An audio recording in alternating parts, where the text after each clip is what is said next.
Hey guys, welcome back to the channel. While I share some gameplay of my hardcore world, I'll also be sharing some interesting real-life Reddit stories that I found.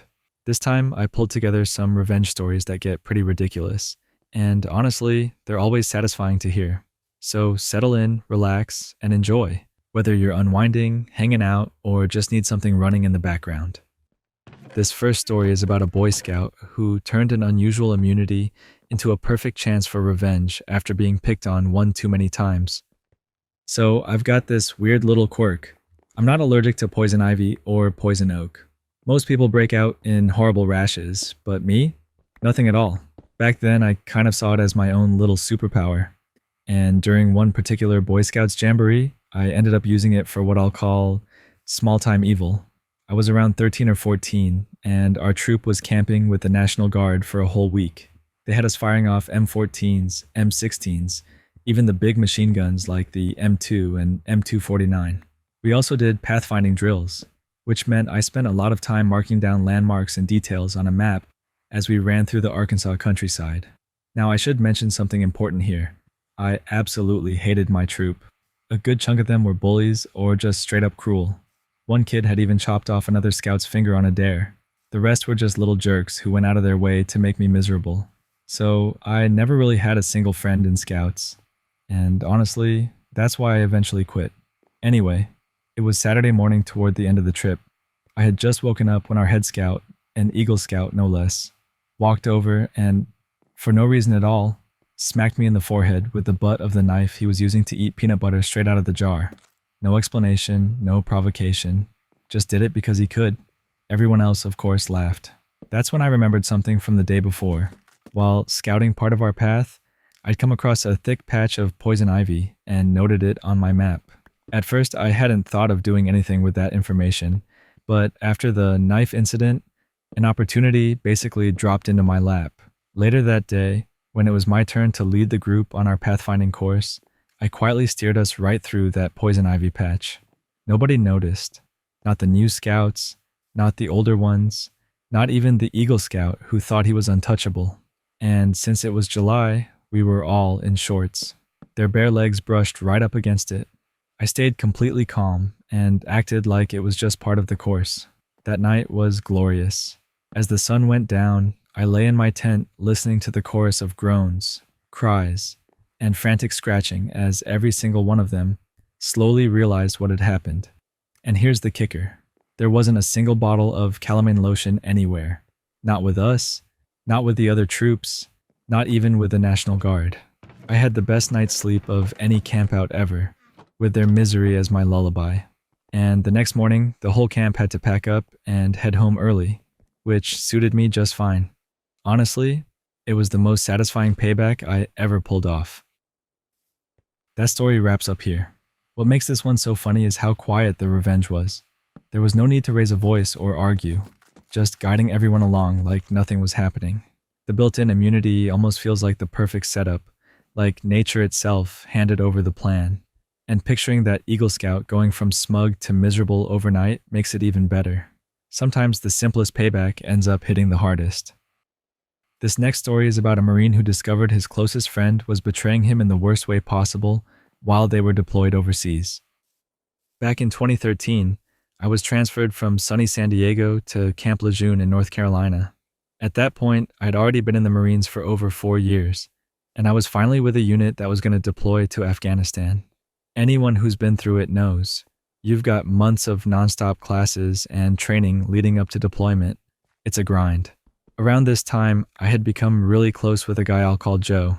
He was my senior corporal, and we spent a lot of time together outside of work. We'd hit the gym, throw barbecues, hang out with our families. It really felt like we were tight friends. When deployment came, we headed off to what felt like the land of never-ending sand. About 4 months in, though, I started getting this uneasy feeling. My wife barely reached out through phone calls or Facebook Messenger, and something just didn't add up. Now, I've always been quiet on my feet. I learned that skill as a kid, sneaking past my Vietnam vet dad, who had zero tolerance for late-night snack runs. So one day, I slipped into our PEB, basically a big shipping container turned living quarters for 8 people, and sure enough, there was Joe. He didn't notice me until I shut the door, and on his screen was my wife's face on video chat. I acted like I hadn't seen anything, but from then on, I started noticing it more and more. Those little conversations and video calls, always between him and her. I kept it to myself, making mental notes and waiting for the right time. By the time deployment wrapped up, I was carrying that weight, but I also had a plan. Homecoming was bittersweet. My 2-year-old didn't recognize me at first, but once he did, it was the happiest moment. After deployment, though, it's back to another mountain of mandatory classes and screenings, stuff you can't just skip. Except Joe somehow always had excuses, random appointments, reasons to leave early. And every time I decided to check, his car was parked outside my house. When I confronted him directly, he denied it up and down, acting so offended, like I was crazy for even suggesting it. That only fueled me more.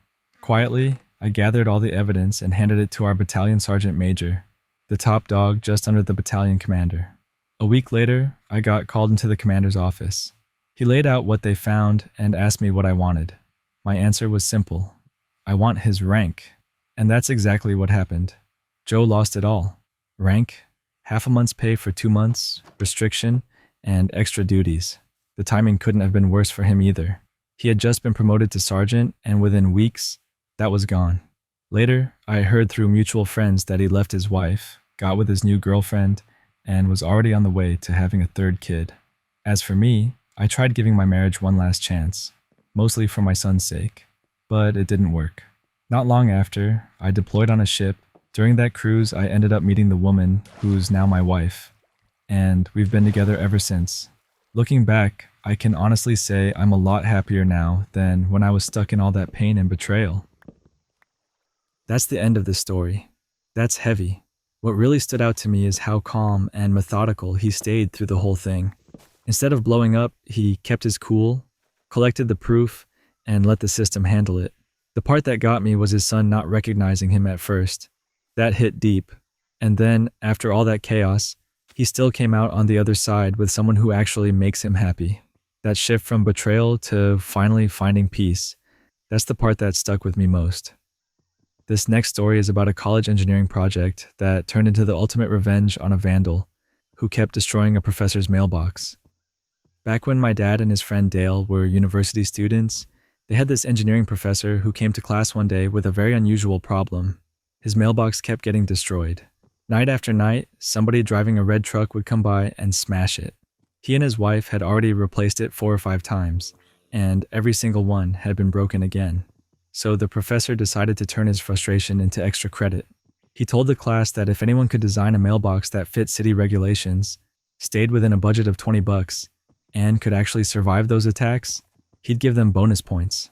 Now, if you know anything about engineering students, you know they love a challenge, especially one that involves building something a little over the top.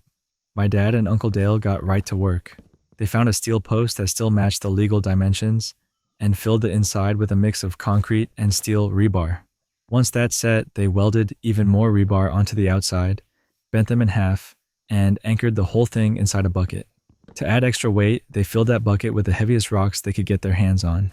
For the finishing touch, they painted the post in brown and black to make it look like wood, then welded one of the ugliest, cheapest mailboxes they could find right on top. By the time they dragged it into class, it was practically indestructible. Their professor was impressed enough to install it right away, burying the bucket base deep into the ground. That very same night, the professor and his wife were woken up by a loud metallic bang, followed by a string of angry shouting outside. They rushed out and saw the red truck speeding away. But the mailbox? It was still standing tall. At the base of it was a broken wooden baseball bat, proof that the vandals had learned the hard way. And it didn't stop there. A couple of days later, the professor actually received a hospital bill in the mail from one of the guys in the truck. Turns out the passenger had injured his arm and shoulder when he tried to hit the mailbox.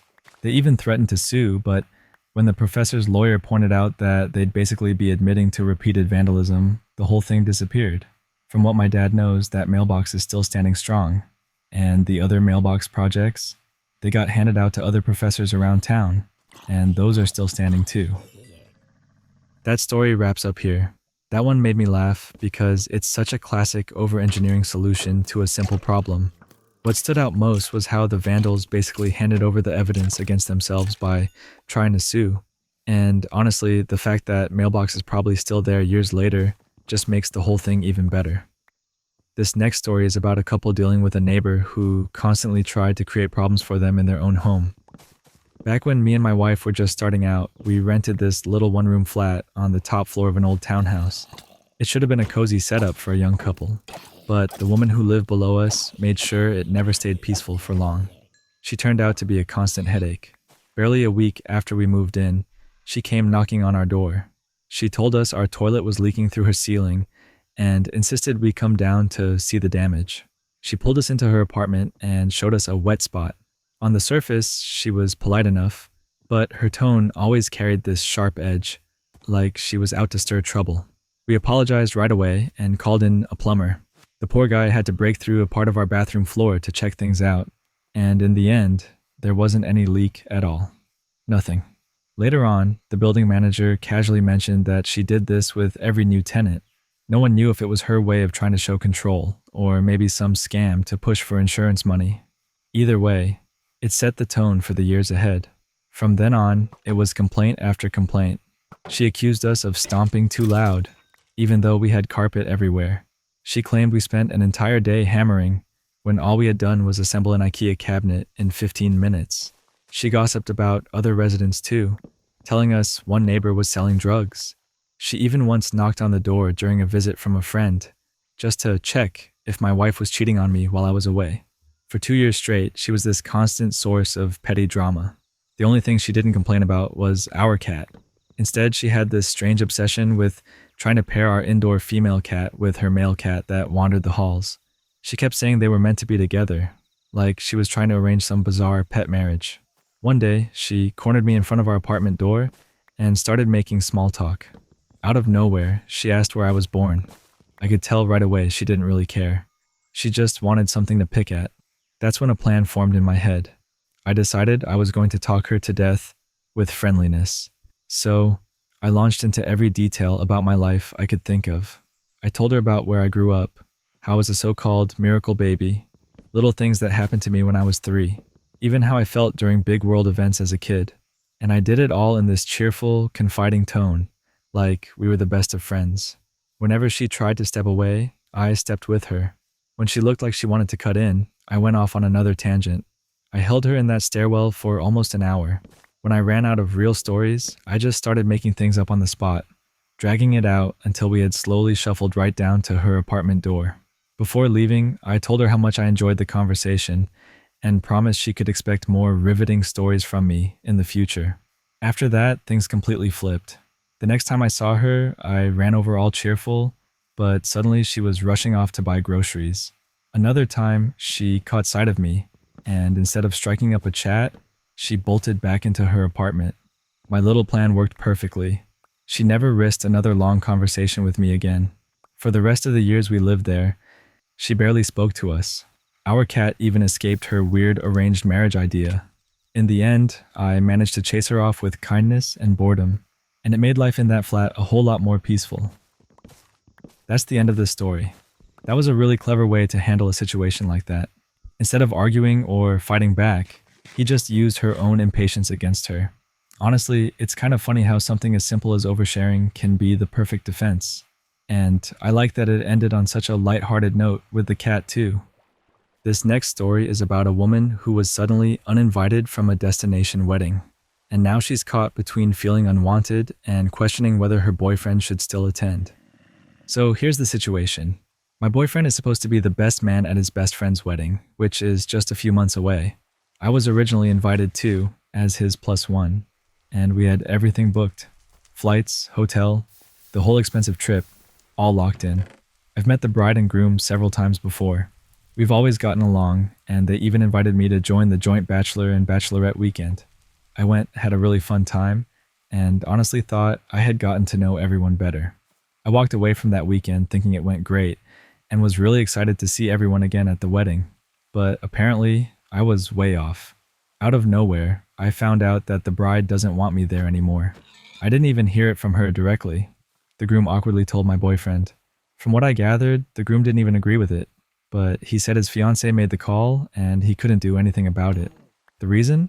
She felt like I didn't make enough effort to make her feel special during that weekend, and that I was somehow trying to steal her spotlight. When my boyfriend told me, we both just sat there thinking it was such a ridiculous overreaction. He even checked with other friends who were there, and everyone agreed it was blown way out of proportion. What bothers me most is that the stuff she listed as issues with me, everyone else was doing the same exact things. But for some reason, she seemed to zoom in on me like I was the problem. My boyfriend thinks this all started at a house party months back, when I beat her at Mario Kart and people cheered me on. I know it sounds petty, but he really thinks that was the spark. I told him I'd be willing to sit down with her and clear things up because, honestly, I'd rather talk it out than let this weird misunderstanding stand. But at the same time, I'm not even sure I want to go anymore. Why would I want to spend all that time and money to sit at a wedding where I'm not wanted? At this point, the only reason I'd still go is to support him and enjoy the trip. The tricky part is, I told my boyfriend that if this decision holds and I stay uninvited, I'd be really hurt if he went without me. Maybe I'd feel differently if it wasn't such an expensive trip, or if I actually thought my actions had justified being cut out. But to me, him going without me feels like he's siding with his friend and the bride over standing up for me. So now I'm stuck wondering if I'm wrong for wanting him to back out of the wedding completely. That story wraps up here. This one's tough because it's not just about the wedding, it's about where the loyalties fall in a relationship. The Mario Kart detail really caught me off guard because if that's what started all this, it's pretty wild. I also get why she wouldn't want to show up somewhere she feels unwelcome. The part that stood out to me most was how her boyfriend handles it, because his decision is what really sets the tone for their relationship moving forward. This next story is about a neighbor feud that exploded after someone stuffed trash through a mailbox, leading to a pretty unforgettable act of revenge. Back in 2001, I had just moved into a quiet neighborhood. I wanted a safe place where my kids, who were still really little, could play outside and grow up around other kids. It also felt nice to finally let my cats roam around a bit, instead of being cooped up indoors. The first week went fine, and then garbage day rolled around. I did everything by the book, tied up our trash neatly in bags, put it in our own bin, and wheeled it out to the street by 7 in the morning. After that, I went about my day, cleaning the house like I usually did. I had white floors back then, so I was obsessed with mopping daily. It was the only way to keep things clean with crawling kids around. Later that day, after running errands, I came home, opened the front door, and froze. My entire entryway was full of garbage. And I don't mean a little mess. I'm talking glass shards, sharp metal lids, soggy food scraps, cartons, plastics, you name it. Someone had stuffed it all through my mail slot. The sight made my stomach drop, and right away I could feel eyes on me. Sure enough, neighbors were peeking through their windows, some even standing outside, clearly waiting to see my reaction. When I asked around, I found out exactly who had done it, one of the neighbors, and apparently she hadn't been subtle about it. Something inside me snapped. All the politeness I normally kept in check just evaporated. I cleaned up the mess, got the kids settled in the living room, and then came up with a plan. Instead of throwing away the entire contents of the cat litter box, like I normally did, I carefully scooped out just the clumps of waste and divided them into 2 flimsy little bags, the kind that tear way too easily. Then I walked over to her house, hiding the bags behind me, and rang the doorbell. She opened the door with this smug little grin, like she'd been waiting for me. I could see her hallway right away, a carpeted staircase on one side, an open doorway to the living room on the other, and everything was spotless. I asked her, as calmly as I could, if she had shoved that garbage through my mail slot. She said yes, just like that. Her reasoning? Since I was new, she assumed the loose trash left near the containers on the street must have been mine because, apparently, that never happened before. Hearing her say that made something in me boil over. I lost it. I went off on her, telling her how reckless and disgusting it was to dump waste into a house with crawling children and animals inside. And instead of talking to me like a decent person, she jumped to conclusions and made my home unsafe. Then I told her that since she clearly loved cleaning so much, she could clean this too. And I threw both bags right into her hallway. One hit the corner of the stairs, the other smacked the doorpost of the living room. The bags burst instantly. Cat waste and urine clumps splattered everywhere. across the carpet, the stairs, the walls. It was a mess she wasn't walking away from. I warned her that if she ever pulled something like that again, I'd smash all her windows, and then I walked straight back home. By then, the whole street had seen what went down. After that, she never spoke a word to me again. Nobody else in the neighborhood ever tried pulling something like that with me either. And honestly, even years later, I can still picture the look on her face when those bags flew. It was this wild mix of shock, fear, disgust, and pure regret. That's where this story finishes. That whole situation escalated in such a dramatic way. But I can't lie. The cat litter part was brutal and kind of darkly funny. The fact that the neighbor admitted it so confidently just makes the ending even crazier. What stood out most to me is how quickly an ordinary garbage day turned into a neighborhood spectacle that nobody forgot. This next story is about someone who uncovered a massive credit card fraud scheme, only to end up watching the police bust the thieves right in front of them. Yesterday morning, I got an email from my credit card company. It said there was a charge for $1,500 at a med spa. One transaction had been declined, but another went through. I immediately called the company to report it. That's when I found out this wasn't an isolated thing. For the past 3 weeks, there had been fraudulent charges made with my card, including hotels around my area, gas stations, eBay purchases, even storage rentals and moving trucks. The wild thing was I rarely even use this card. The last time I swiped it in person was months ago, and the last online purchase I'd made with it was back in 2023. Luckily, the company had already flagged the charges and shut the card down. The very next morning, my partner had a doctor's appointment in the same city as one of those hotel charges. Afterward, we were deciding what to do with the day when I half joked that we could go check out that hotel, just to see if the thieves were still there. The amount charged made it seem like they had booked a couple of days, so why not? So we went.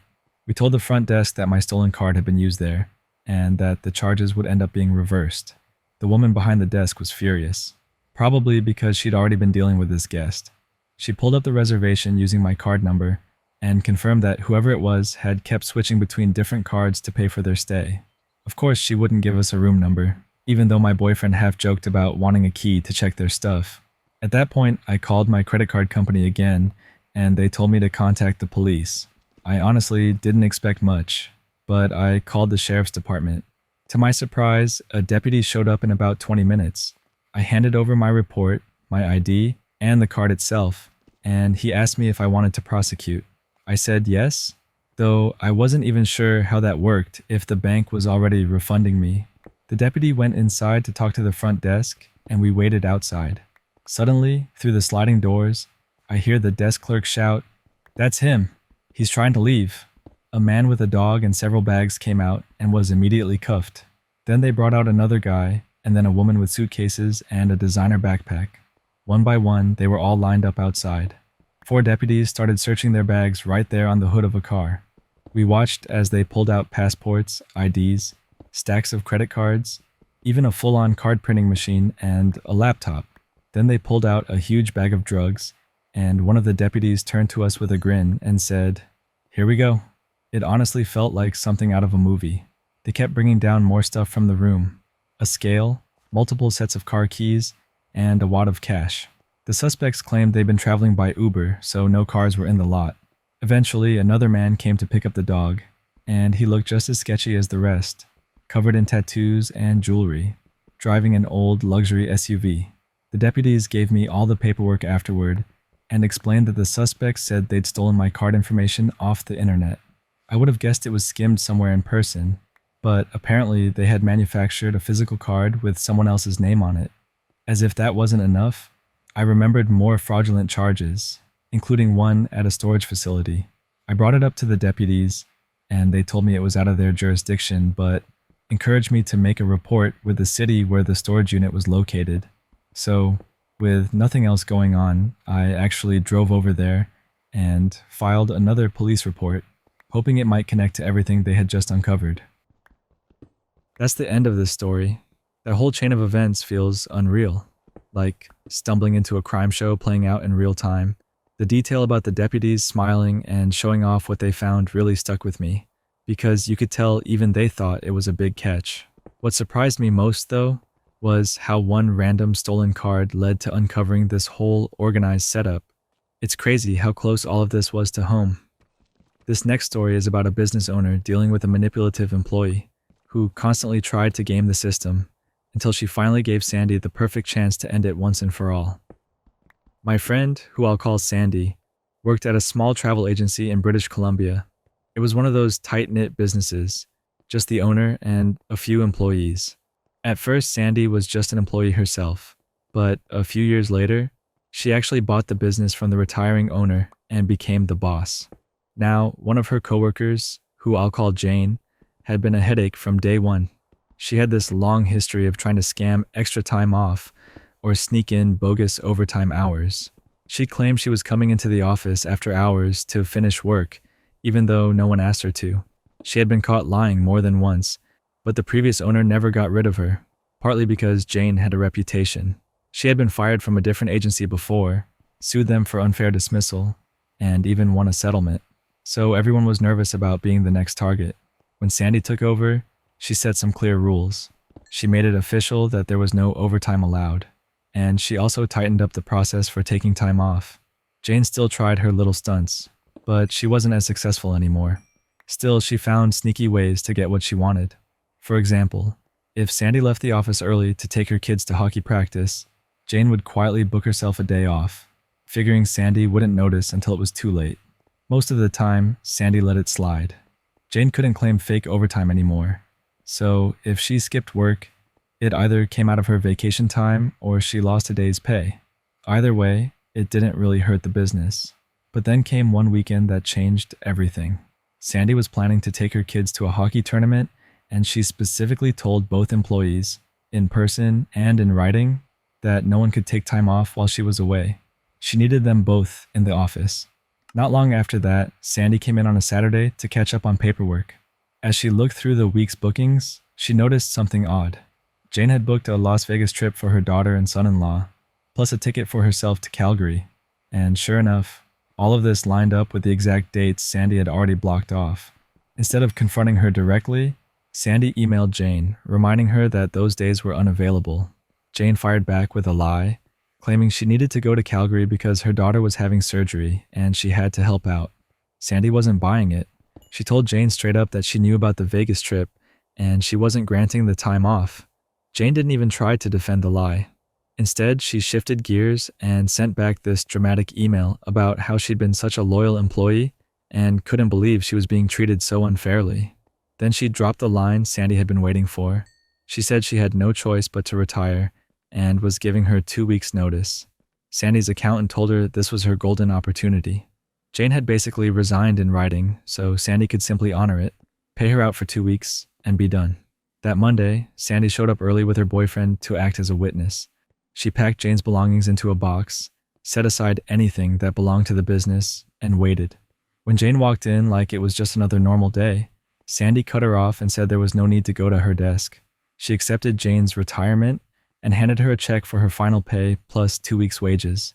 Jane's face dropped. She kept repeating, "But I didn't retire. I'm not ready to retire." She even tried to rally the other employee for support, but no one came to her defense. The biggest sticking point was a small box of index cards Jane had kept. It had client names, phone numbers, and even credit card details written on them. Sandy refused to hand it over, saying it belonged to the business and keeping it would actually break Canadian privacy laws. Jane dug her heels in and refused to leave without it. Finally, Sandy's boyfriend called the police. Within minutes, 2 officers showed up. Jane stormed out, ranting about being fired and demanding her box of information. The officers listened to both sides and quickly confirmed that the index cards were company property. They handed Jane her personal things, told her to go home, and that was that. Sandy didn't stop there, though. The very next day, she put a big sign in the agency window congratulating Jane on her retirement and even placed a little announcement in the local paper. And when she filed the official paperwork, she checked the box that said retired. That meant Jane couldn't even collect unemployment benefits. That's where the story ends. The way Sandy handled this was so calculated, it almost felt like she was waiting for the perfect trap to spring. What got me was how quickly Jane switched from lying to playing the victim, and then pretending like she hadn't said she'd retire at all. The sign in the window and the newspaper announcement were just the cherry on top. Honestly, it's rare to see a boss get the upper hand on someone that slippery. but Sandy pulled it off perfectly.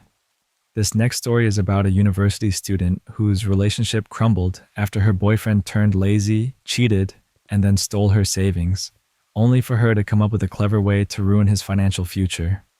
When I was in university, I started dating this guy who, at first, seemed like the perfect partner. He was attentive, hardworking, and always doing little things to make me feel special. But after a while, the shine wore off. He stopped going to classes, got fired from his job for skipping too many shifts, and refused to help around the house. All he wanted to do was sit at home, play Xbox, and hang out on internet forums. Meanwhile, I was stuck picking up the slack, working double and triple shifts on top of going to class just to keep us afloat. Looking back, it was a pattern with him. He'd throw himself into something with passion, then get bored, drop it, and move on to the next thing, leaving chaos behind. I kept telling myself it was exam stress, or maybe just a rough patch, and I held out hope he'd snap out of it, but things only got worse. Eventually, I caught him cheating, and that was the breaking point. I kicked him out, thinking that would finally be the end. It wasn't until the next day that I remembered our joint savings account. There was just over £5,000 in there, almost all of it money I had saved. I logged in, and my heart sank. Every last bit was gone. My ex had cleared out the account and moved in with his side chick, using my money to fund a brand new life. I called the bank, but because his name was on the account, there was nothing they could do. The police said the same thing. It wasn't a crime since it was joint money. They suggested civil court, but the legal fees would have cost me more than I'd get back. It was infuriating. To make it worse, he started bragging online about all the new consoles, gadgets, and furniture he'd bought, paid for with my savings. I was furious, and for once, I wanted revenge. That's when I remembered something. Every summer during uni, I temped at a debt collection agency. It was a tough job, but it paid well, and I knew all the ins and outs of how debt collection worked. My ex had a long history of dodging debt, and he was actually proud of being just a few months away from his debts becoming statute barred. In the UK, once 6 years pass, creditors can't legally enforce payment anymore. But here's the catch. If you make even a tiny payment, the 6-year clock resets. During our relationship, I'd helped him dodge collectors. But now, I had all the paperwork, all the account details, and I decided to flip the script. I called up his creditors, told them I was a friend, and made the minimum payments on each of his debts. Just £1 here, £1.50 there. Altogether, it cost me £8.50, the best money I've ever spent. I also gave them his new address and contact info, plus his parents' address. They couldn't update the files since I wasn't the account holder, but I knew the systems. Once they linked him to those addresses, the collectors would be back on his trail. Then I waited. A few months later, his online post changed from bragging about his new gaming PC to panicking about a court date. He even called me begging for advice, but I told him to get lost. On the forums, he asked for help, and some clueless friend told him not to bother showing up to court, which is pretty much the worst advice you could possibly take. He skipped the hearing. A few weeks later, he posted pictures of his empty flat. Bailiffs had come in and taken every single one of his shiny new toys. His consoles, his gadgets, his TV, everything bought with my stolen savings. On top of that, he ended up with multiple county court judgments, or CCJs. Those wreck your credit in the UK, making it nearly impossible to rent, get loans, or even open decent bank accounts. Forget about getting a mortgage or working in finance. And as if that wasn't enough, once all the stuff was gone, his side chick dumped him too.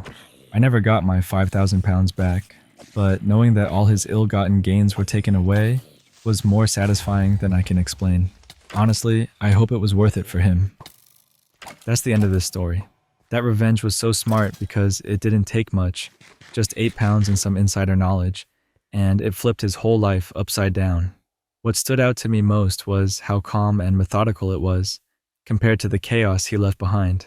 And honestly, the fact that his own bragging online turned into public panic made it even more satisfying. This next story is about a toxic boss who constantly mistreated his employees until the entire department teamed up to take him down. My old boss was the kind of person who could ruin your whole day just by walking into the room.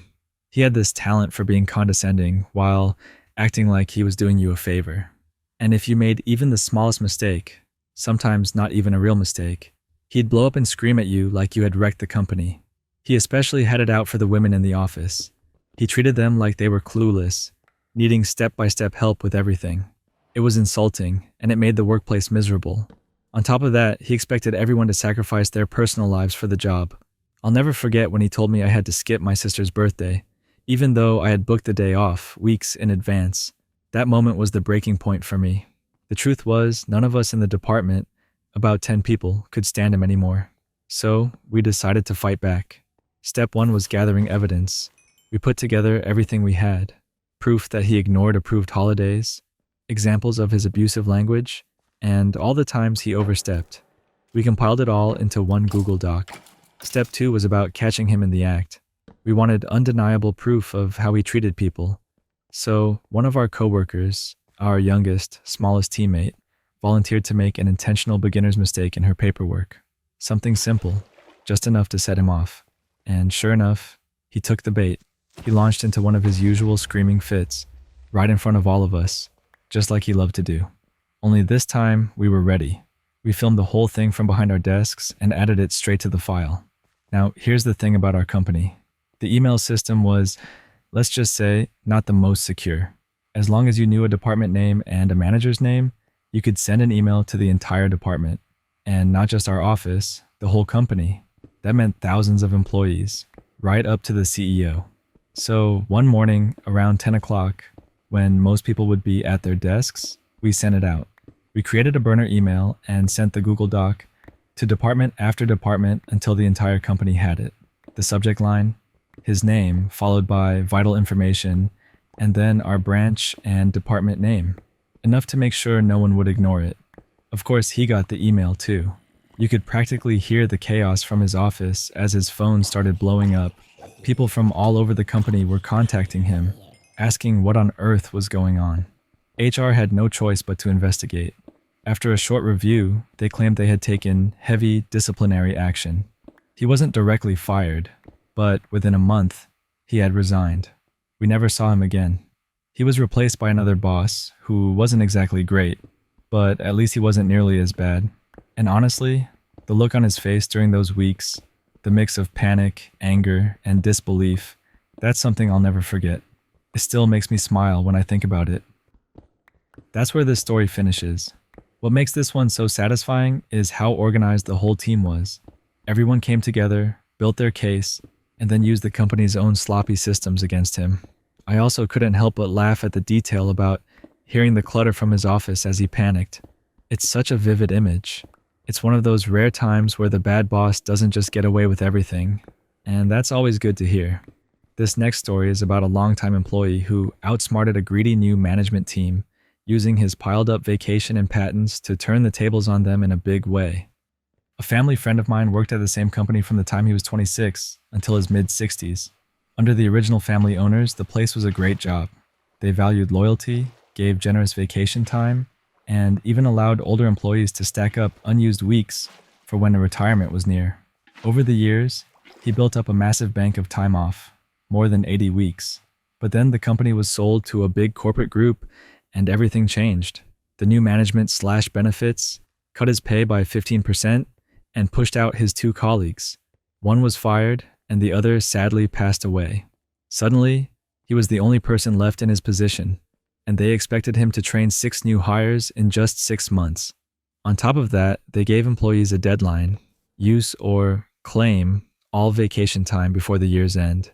They hadn't checked his file closely, though, and didn't realize how much time he had saved up. So, on a Friday evening, with just a few hours' notice, he filed for all 87 weeks of his vacation. By Monday morning, he was gone. At first, no one noticed, but within a week, the CEO realized the 6 new hires were sitting around with no training. Phone calls started, then emails, then letters.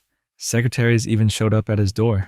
Eventually, the CEO himself came by multiple times, but my friend never opened the door.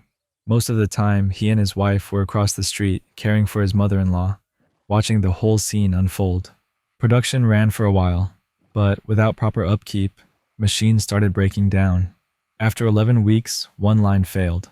2 weeks later, the second line went down. They had just a month's worth of backstock left. At that point, management was visiting his home daily, desperate for him to return. In December, right before Christmas, he walked back in casually, saying he needed to grab some things from his locker. The CEO confronted him, demanding he end his vacation immediately and fix everything.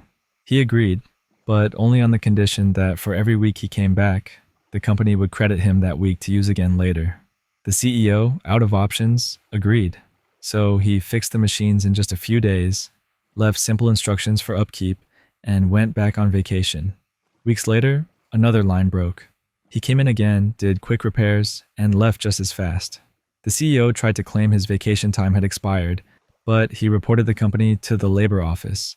They ruled in his favor almost immediately, confirming he had the right to all of his remaining weeks. The CEO had no choice but to comply. For the next year, he played it perfectly, coming in for 3 days every 5 weeks, slowly training the new hires while spending most of his time at home. But just before his final stretch of vacation, the CEO tried one last move. He delivered a firing notice, set to go into effect the moment my friend returned. That backfired. Instead of losing money, my friend walked away with a huge severance package. And then he pulled his trump card. Years earlier, he and his 2 colleagues had patented the machinery, the production method, and the process itself. Those patents were in their names, not the company's. With his colleagues' families on board, he sent a cease and desist, blocking the factory from using the technology. Suddenly, production ground to a halt. Competitors had already developed their own versions, and switching would have doubled costs and slowed everything down. Within hours of their backstock running out, the company caved. They rehired him as an external contractor, at his old daily pay rate, but now per hour. He also formed his own company, took the 6 trainees with him, and rehired them back into the factory at far better salaries. The CEO who caused all of this? He was eventually fired after nearly shutting down production, costing the company millions, and sparking a class action complaint when hundreds of workers went unpaid during the breakdowns. And through it all, my friend had the last laugh, turning corporate greed into his personal victory. That story wraps up here. The level of patience and planning in this story is wild. I couldn't believe he managed to string them along for nearly 2 years, all while legally protecting himself. What really stood out to me was how the company's own arrogance made them dig their own grave. And the detail about him casually watching the CEO knock at his empty house from across the street, that just makes the whole thing even better. This next story is about a petty scammer who bullied a seller over a fake repair fee and later got caught selling unsafe gear, leading to a courtroom payback. A while back, my friend listed a few items online, including one of those big catering-style water heaters you see in community halls and church kitchens. It worked fine. He priced it at $150. A landscaping company messaged, offered $100 cash that day, and he took it. Easy. 2 weeks later, an email landed, saying the heater didn't work. Strange. My friend tried to be fair, and offered either a full refund or to cover a repair if it came in under $100. Instead, the buyer sent an invoice for $400, demanded payment within 48 hours, and threatened debt collectors. Out of fear, my friend paid. The reply he got back was smug. Basically, that's the price you pay for secondhand electronics, with a cheery, "Have a great day," tacked on. About a month later, my friend was at a bar, when a woman at the next table started talking about her boss at a landscaping firm who had outsmarted some guy over a water heater. My friend asked to join, and she told the whole story. Her boss bought a broken heater for $25, a working one for $100, billed the original seller for the broken one's repair, then flipped the working unit for $300 to a community group. When she said the company name, it matched the email on my friend's sale. So yeah, he was the some guy. Life rolled on. Then, about 18 months later, my friend was browsing the same site and spotted a big lot of tools listed by that same landscaping firm. Shovels, wheelbarrows, lights, nail guns, and a generator. Where we live, selling a generator requires a warrant of fitness. Folks call it a WOF, proving it's safe and functional. Lots of people ignore that, but this generator looked rough. No way it had a legit WOF. Cue the plan. My friend and his flatmate agreed to split the cost. They met the seller in person, an older, grumpy owner barking at employees, and bought the generator for $800, as is, no refund, with no WOF provided. They took it straight to an electrician friend, who examined it and said, to be honest, it shouldn't have been sold at all. It needed so much work that buying new would be cheaper. They also noticed the main identifier number had been scratched off, but there was a secondary number used on WOF paperwork that was still visible. They emailed the seller with a repair quote, around $5,000. He refused. As is, no refund. So they asked for the WOF records. Silence. They followed up daily for 2 weeks. Nothing. They documented the listing, screenshots and all, then reported it to the marketplace and to the government. 4 months later, they were in court. Outside the courtroom, the owner tried to pressure them. He'd take the generator back for $800, and they would tell the judge to drop everything. My friend said no. Inside, it was quick. The government inspector testified the generator was in poor condition, unsafe, and should never have been sold. Records showed the seller had actually tried to get a WOF back in 2021 and was told it had to be repaired or scrapped. They confirmed the unit's identity via that secondary number, the one nobody scratched off. The judge ordered the seller to refund the $800, pay the $5,000 in repair costs, and pay a $10,000 fine, awarded directly to my friend's flatmate as the affected party. Out in the hall, the owner fumed that he wasn't paying a cent and couldn't imagine what he'd done to deserve this. My friend said, "Remember the water heater?" The man looked confused. "The water heater you bought for $100? I sold it to you. And I know you invoiced me for repairing a different broken unit." His jaw dropped. My friend finished it off. "What goes around comes around," and it picked up interest. "You have 48 hours to pay, or we'll send a debt collector. That's the price you sometimes pay selling secondhand electronics. Have a great day." 2 days later, he paid the $15,000. My friend and the flatmate split the $10,000 fine, repaired the generator, got a proper WOF, and sold it for $1,000. Then they treated themselves to a great dinner and a night out. That's the end of this story. The full circle moment here is so clean. I like how patient they were. No shouting matches, just receipts, inspections, and a court order. The detail about the scratched off number but the second identifier still being there made me grin. And that final line he threw back at the guy? Perfectly calm and brutal, in the nicest way. This next story is about a game night gone wrong, where an antique chair broke under a guest, and now there's a heated disagreement over who should pay for it. Over the weekend, I went to a friend's house for a game night. There were about 6 of us hanging out, and everyone brought food and drinks. It was one of those cozy nights where people are chatting, laughing, and just enjoying themselves. About halfway through, I got up to use the bathroom. When I came back, someone had moved from the couch to a chair, and they had taken my spot. No big deal. So I just sat down where they'd been. The chair itself was this antique wooden chair with a cushion added for the seat and back. As soon as I sat down, the whole thing gave way. The seat dropped straight through, and the arm frames fell apart on either side. 1 second I was sitting down, and the next I was on the floor. Everyone froze for a moment, then they all rushed over to help me up. I wasn't physically hurt, but I was definitely embarrassed. To give some context, I'm a bigger person, around 260 pounds at 5'7". My friend, the host, was kind about it in the moment. She brushed off my apologies and told me not to worry. Her boyfriend added that the chair had been his grandmother's, and it had fallen apart before, but he'd managed to fix it. They helped me back to the couch, and game night carried on. The next morning, though, I got a text from my friend. She told me the chair couldn't be fixed this time, and that from her research, a replacement would cost around $250, maybe more. She said she'd let me know the exact amount once she found one. I was surprised and asked why I should be expected to cover that, especially since it was an old, fragile chair with a history of falling apart. She pushed back, saying that what happened this time wasn't just the frame coming loose. She sent me pictures showing bent supports and broken pieces. According to her, it snapped under my weight and couldn't be repaired. Since it was an antique that belonged to her boyfriend's late grandmother, she wanted a brand new replacement. I told her that if the chair was that important, they shouldn't have had it out for guests to sit on. It felt unfair to stick me with a huge bill for something that broke instantly, especially knowing it had collapsed before. That's when she said something that really stung. She told me I was her biggest friend and claimed that it wouldn't have happened to anyone else. She said it wasn't just the age of the chair, it was me sitting down on it all at once, and that I should take responsibility and pay for the damage. I was frustrated.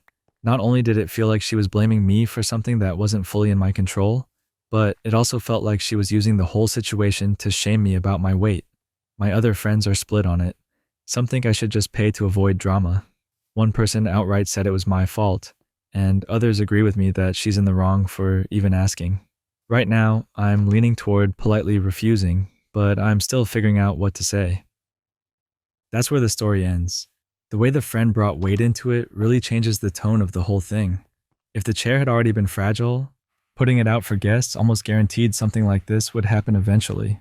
What stands out to me is how much tension built up afterward, compared to how smoothly they handled it in the moment. It's interesting how quickly a fun night with friends can shift into a really uncomfortable situation. This next story is about a tenant whose reserved bike parking kept getting taken by a rude visitor, pushing them to pull a quiet, calculated payback. I live in Japan now, and bikes are a big part of daily life. Most places don't let you leave a bicycle just anywhere, so you pay for parking, usually $1 or $2 a day, or you rent a numbered spot monthly. I have one of those monthly spaces, number 105, and I use it every single day to get to the station and back. A couple of weeks ago, someone visiting my building started using my space. At first it was just annoying. I'd come home, see a bright red, expensive-looking bike in my slot, and suddenly I was stuck. I'd have to ride to the station lot, pay the fee, lock up there, and then walk 20 minutes home with a heavy bag. That also meant getting up earlier the next morning to walk back to the station. After it happened twice, I told the building manager. Nothing changed. The third time, I left a polite note in Japanese, asking them not to park there because it's reserved and I use it daily. When I came back, the note was taped to my rack with a snarky message added. That flipped a switch for me. Up to that point, I was ready to let it go. But the insults made it clear this wasn't an accident. They were daring me to do something. After a while, it happened again. Same red bike, same stolen space. Around then, I was already planning to buy a better bike for weekend rides, which meant getting a serious lock. So, after I bought a thick, heavy-duty chain, one of those as wide as a finger, I decided to test it. The next time I found that red bike in 105, I looped my lock through its frame and the rack and clicked it shut. Days went by. The bike stayed exactly where it was. A note appeared, angry and dramatic, with a threat to call the police. I shrugged. A few days later, a second note showed up. This time an apology, saying they'd tried to get the lock off and couldn't. The tone shift told me everything. They finally understood that numbered spots are reserved for a reason. Part of me wanted to end it right there and unlock it, but I won't lie. I enjoyed the quiet victory. After getting brushed off by management and mocked on my own rack, it felt satisfying to let the lesson sink in for a week. In the meantime, I even switched to a different lot under my name to avoid any confusion while this played out. The plan was simple. Give it a couple more days, then set the red bike free and move on. Looking back on it now, I think the message landed without me ever raising my voice. Sometimes the click of a good lock says everything. That story wraps up here. I like how low-key this was. No shouting, no group drama, just clear boundaries and a little patience. The numbered spot detail matters too. It's not just courtesy, it's something people rely on day to day. And the way the notes went from tough talk to an apology made me laugh a bit. It's one of those situations where a small, calm move ended up being louder than any argument.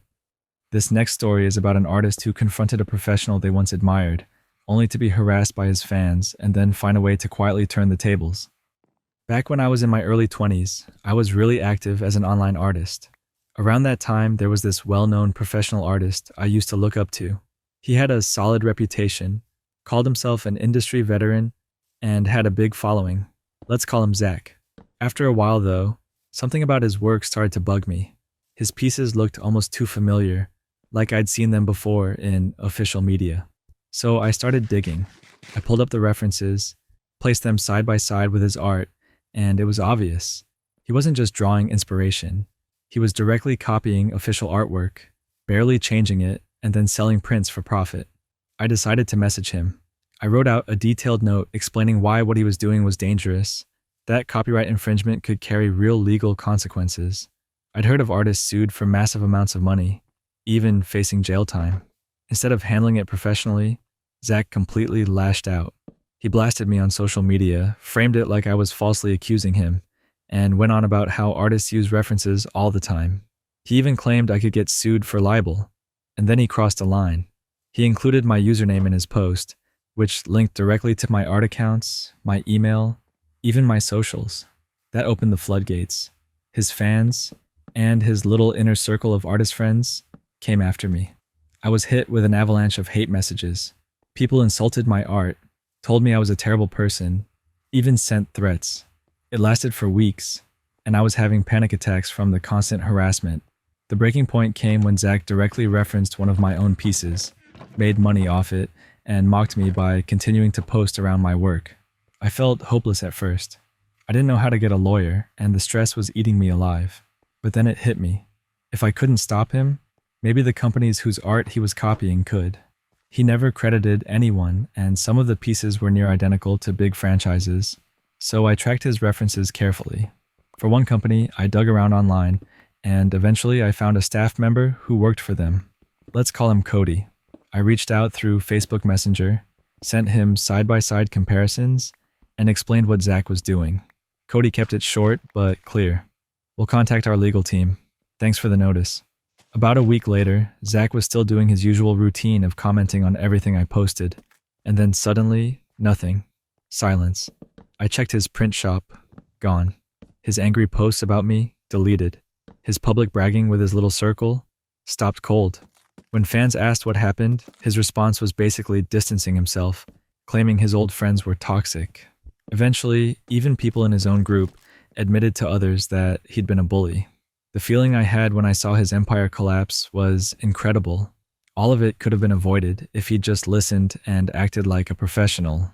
But instead, he dug his own grave. Years later, I heard through other artists that Zach never fully recovered. His reputation in the industry took a hit, and apparently the company Cody worked for even pursued a lawsuit against him. The whole mess followed him, and he struggled to find steady work again. That's the end of this story. What really stuck out here was how fast things flipped. At first, it was pure harassment. Zach had the bigger platform, the bigger voice. But once the right people got looped in, everything shifted. I also found it wild how his own friends eventually turned on him once they weren't benefiting anymore. It goes to show how fragile that kind of fake support really is. And honestly, the quiet satisfaction of watching his arrogance catch up with him felt like the sharpest kind of justice. This next story is about a new manager who tried to cover up her mistakes by deleting evidence and blaming others, only for everything to unravel in the most unexpected way.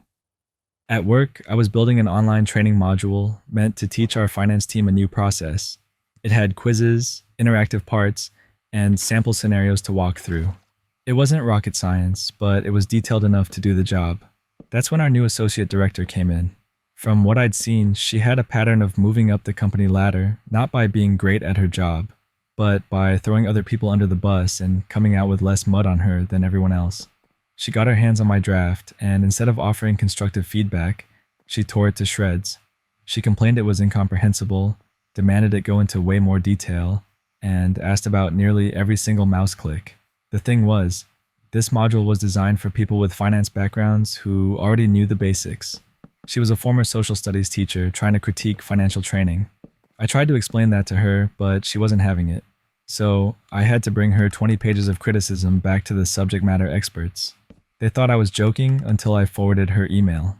For the next 2 weeks, we wasted everyone's time covering things like how to set up Outlook, how to set up email signatures, stuff people already learned in their 3-week training class. By the end of it, the 30-minute module had ballooned into a 3-hour mess. When I sent it back for review, she went silent. A week passed. Then the finance director asked why the module was so late. I went to forward her emails as proof of what I've been dealing with, but they were gone. Completely gone. Not just from my inbox, but from deleted items and even the sent folder. I checked with the subject matter experts. Same thing. Every email with a certain phrase she'd used had been wiped clean. A friend in IT dug around and found out someone had run a compliance delete on the entire Exchange server.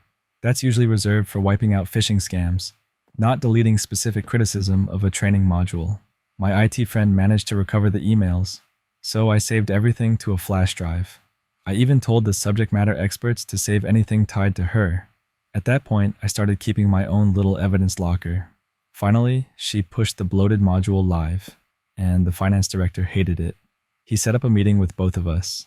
The second the call started, she tried to pin everything on me, claimed I'd overdone it, said I must have swapped versions, even though that wasn't possible. She kept trying to talk over me until the finance director muted her. That's when I shared my screen, plugged in my flash drive, and pulled up every deleted email. Each one showed her demanding the exact changes she was now blaming me for.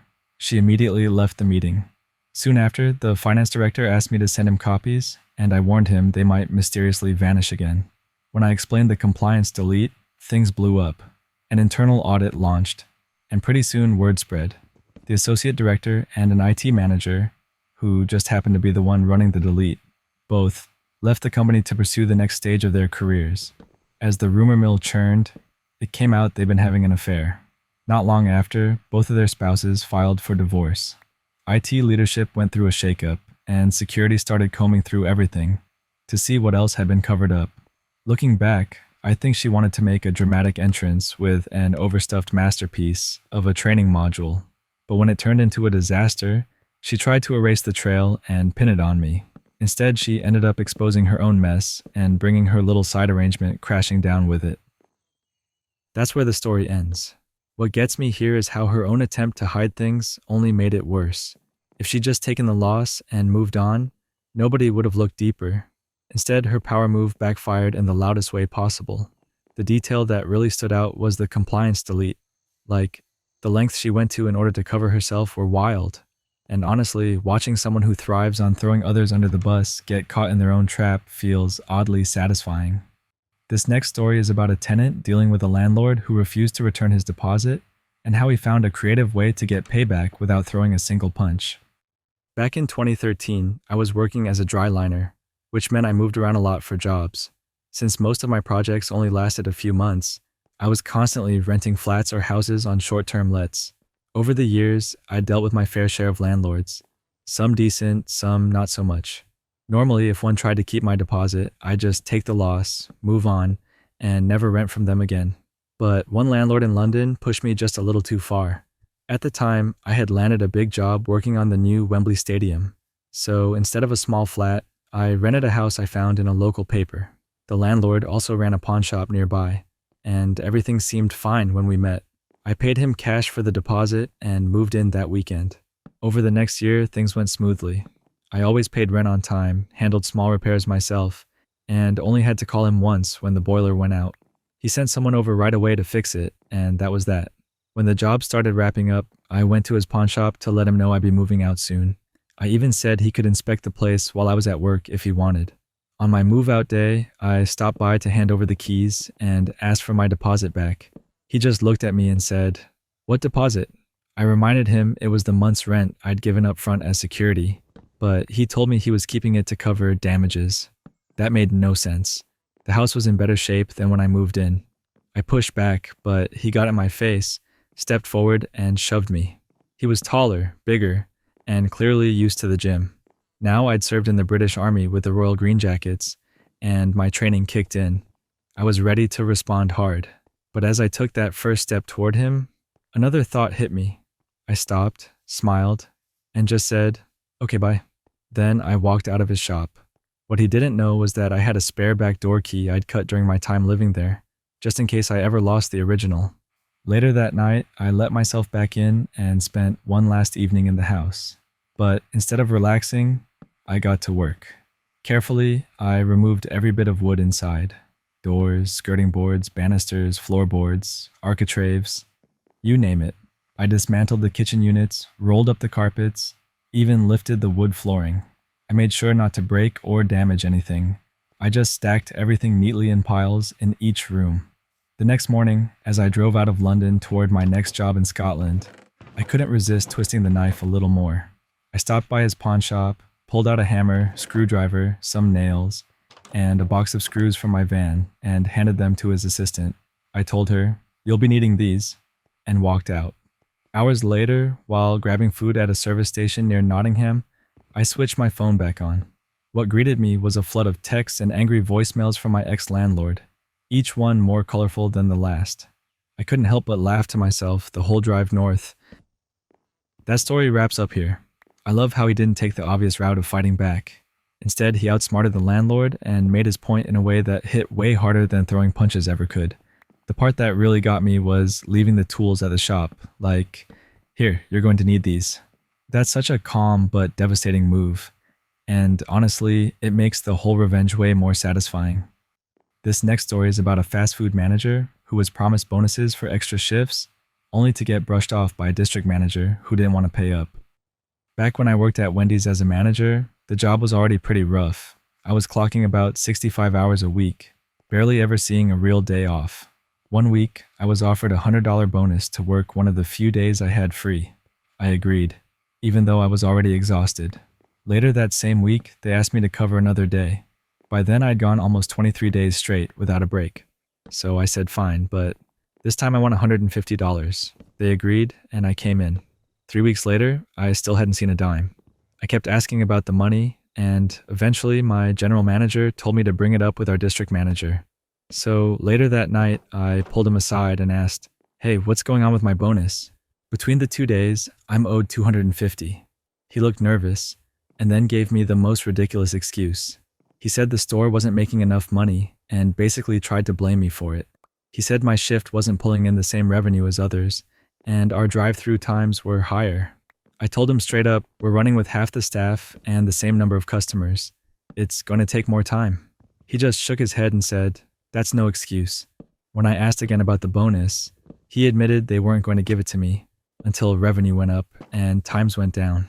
I was speechless. I grew up in a place where you just didn't mess with someone's money, and now this guy was flat out telling me I wasn't going to get paid. I let a day pass to calm down, then talked it over with my crew, my girlfriend, my best friend, and another close coworker. All of them agreed to walk out with me, if that's what it came to. So I called the district manager. He declined my call. I called again. Declined. I tried a few more times before leaving him a voicemail. "Look, Jakob, you need to talk to me. You've got until 8:45 to call me back, or the entire night crew is done." At the time, it was about 7:30. While I waited, I sat in the office watching my boss's email. She always left it logged in. Sure enough, about 20 minutes later, an email popped up. The subject line literally said, "Emergency Lonnie," my name. He wasn't going to call me. He wasn't going to make things right. He was just making sure my general manager could cover when I walked out. That was it for me. I got my whole crew together, and we walked. We left everything out. Meat, toppings, fryer still running. Just walked away. The next day I turned in my keys. A week later, my brother, who also worked at the store, called me. He said, "Jakob lost all of his stores. He had to move back to Indiana." If you don't know, district managers get paid based on how many stores they run and how much those stores make. When he got moved, his pay dropped from about 65 grand a year to around 40. And all of that fallout was because he didn't want to pay me $250. That's the end of this story. Man, that's wild. It's crazy how a district manager can tank their own career over something so small. What stood out to me was how united the crew was. Walking out together like that takes trust. And the irony of him losing way more than what he owed you, that's the kind of ending you almost never see in real life. But it's so satisfying when it happens. This next story is about an underpaid salon worker who found a clever way to turn gossip and unfair pay practices into thousands of dollars gained. Back when I worked at a chain salon in the US, I was making minimum wage plus tips. On top of that, our pay was on a sliding scale. So the more services we sold, the higher our hourly pay. It wasn't perfect, but it worked. Then back to school season rolled around, and the company decided to run a big promotion. $10 haircuts. Honestly, it made no sense to discount services during the busiest season of the year, but corporate didn't ask us. To advertise this sale, we were told to climb onto a wobbly step stool, lean out over an uneven sidewalk, and hang a massive banner, 10 feet long and 3 feet wide, off the roof. The banner read, $10 haircuts, with our logo stamped across it. We had to do this twice a day, once at open and once at close, because our manager insisted someone might steal it. I don't know who in their right mind would want to steal a giant salon banner, but we didn't have a choice. I was annoyed, but figured the paycheck would make up for it. I'd been pulling great numbers, so I expected a bump in my hourly pay. Instead, it was the lowest back-to-school paycheck I'd ever had. Turned out, the $7 discount from every haircut was being subtracted from our service totals. The promotion was literally coming out of our pockets. I was furious. The next morning, I was out with a coworker, the one who loved to gossip and suck up to management, setting up the banner. It was my turn on the rickety stool, and I casually told her, "Glad this is the last time I'll ever do this." She looked confused, so I told her not to tell anyone, but that I'd accepted a job at another salon. I made it sound perfect. Better pay, set hours, higher commission, $5 more an hour. I said I'd work through the weekend, and then I was gone.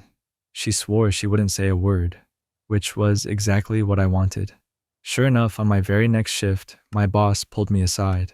She said she'd heard a rumor I was leaving. I acted cool and said it was true, but I'd stay if she could match the offer.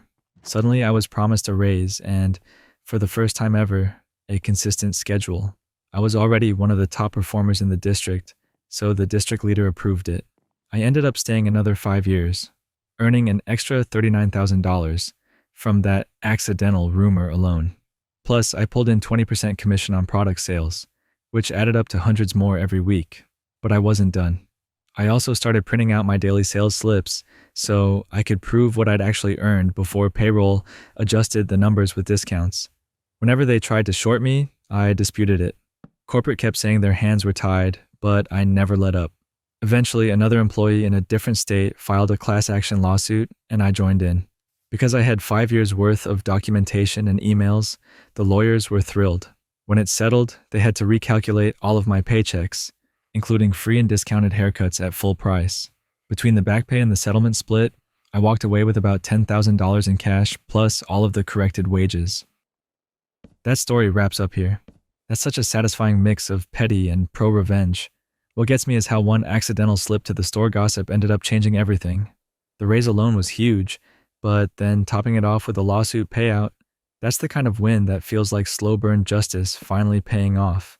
It's wild how tiny details, like saving old pay slips, can end up making such a massive difference.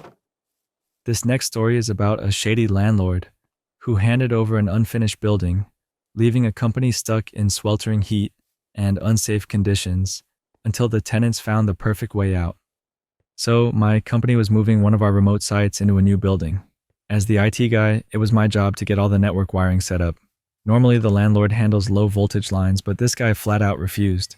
The quotes to bring someone in were ridiculously high. So it was just me, my car, and 4 boxes of Cat 6 cable on an 8-hour drive. I had about 30 drops to run.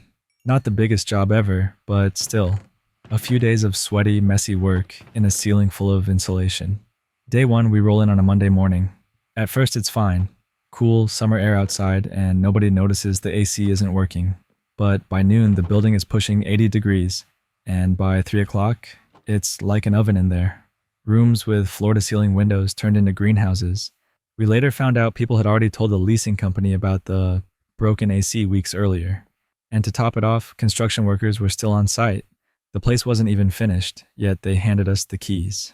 Day 2, the misery continues. It's already 80 degrees when we walk in. By afternoon, it feels unbearable. Our facilities manager is losing his mind, screaming over the phone for someone to fix the air. When I poke my head above a ceiling tile, I find a 4-foot hole in the ductwork. Air was blowing, but nothing cold was coming through. Turns out the compressor was broken. Day 3, finally, a team of AC guys shows up. They tinker for a few hours, get it limping along, and when we ask what they fixed, their answer is a lot of things. Press them harder, and they say, "We can't tell tenants." Huge red flag. Later that night, our realtor emails us saying they changed the refrigerant from R22 to R410A. I just laughed. That's like dumping gasoline into a diesel truck. You'd have to change the whole system. No way they did that in 4 hours. They basically duct taped it together, hoping it would last just long enough to pass inspection. By day 4, it's still hot, still unfinished. And now I'm noticing something worse. The fire sprinklers look off. Some are sagging, others jammed down lower than they should be. The protective collars had literally fallen to the ground. That's when it hit me. The AC crew had been standing on the fire sprinkler lines to fix their ductwork. And sure enough, when I checked further, there was no fire panel, no alarms, no detectors hooked up to anything. Our entire section of the building had no active fire system. One of our guys casually mentions he'd never seen a building permit anywhere on site. That was it, the smoking gun. They'd done demolition, plumbing, electrical, and destroyed the fire system all without city permits. So we made a call to the city inspector's office. Day 5, the inspector shows up. No permits on file, multiple violations everywhere, and he immediately red tags our area. When he checked the fire system, he literally said, "Oh no, I have to make a call." Next thing we know, the fire marshal is involved. By day 8, the fire marshal inspects and finds no alarm system, no water pressure in the sprinkler riser, which, by the way, supplied the whole building. They condemned the entire property. Every tenant got red tagged. The landlord went from trying to trap us in a 5-year lease to being stuck with a condemned building. We've already gotten our deposit and rent refunded, and now our lawyer is pushing for them to cover all the wasted time, the wiring work, and his own fees. And he says they don't have a leg to stand on. That's the end of this story. That's one of those situations where greed and shortcuts came back to bite the landlord hard. What stands out is how they kept trying to patch things together instead of just fixing them properly, and it ended up blowing up in their face. The part about the fire marshal condemning the whole building, that's just wild. Honestly, it's kind of satisfying to see incompetence catch up with people that fast. This next story is about a family who had to deal with nightmare neighbors throwing nonstop parties, and how they came up with a clever way to finally put an end to it. Back in the 90s, I went to school in California, but fast forward to just a few years ago, I finally bought a house in a quiet neighborhood I'd been eyeing for a long time. One of my best friends already lived there. It was close to my kids' school, and the place just felt right. For the first little while, everything was great. Then the pandemic hit. The good neighbors across the street had to move out right at the start, before eviction protections even kicked in. We were sad to see them go, but when a new family moved in, I was hoping we could build the same kind of friendly relationship. Unfortunately, it turned into the complete opposite. Within a month of them moving in, and right as lockdown started, things got out of control. Every single night, they'd throw these massive parties. Cars lined up and down the street, music blasting so loud I could hear it over the TV, or even through closed doors in every room. My buddy who lived in the next cul-de-sac would text me asking if the noise he heard was coming from my neighbors. That's how bad it was. At first I tried to keep it civil. I walked over, asked politely. I even brought them some beer and offered some good for $20 to try to get on friendly terms. Instead, they threatened me and my wife. That's when I started calling the police, almost every night for months. I got other neighbors to join in too, but eventually most of them gave up and even sold their homes just to get away. We couldn't, since we were still upside down on our mortgage. After a while, the police basically told me I was the nuisance for calling so much, and that it wasn't their problem to deal with.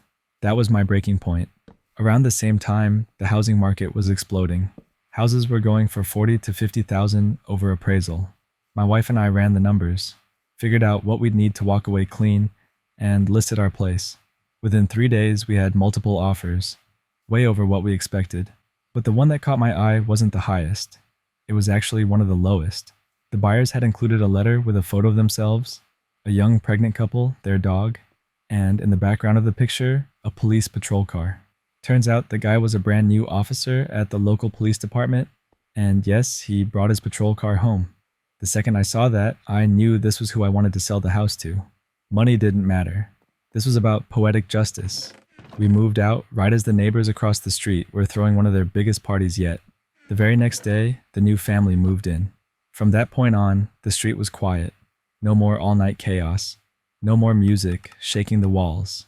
Now when I drive by on the way to see my buddy, I'll see the new neighbors just sitting quietly in their garage looking bored.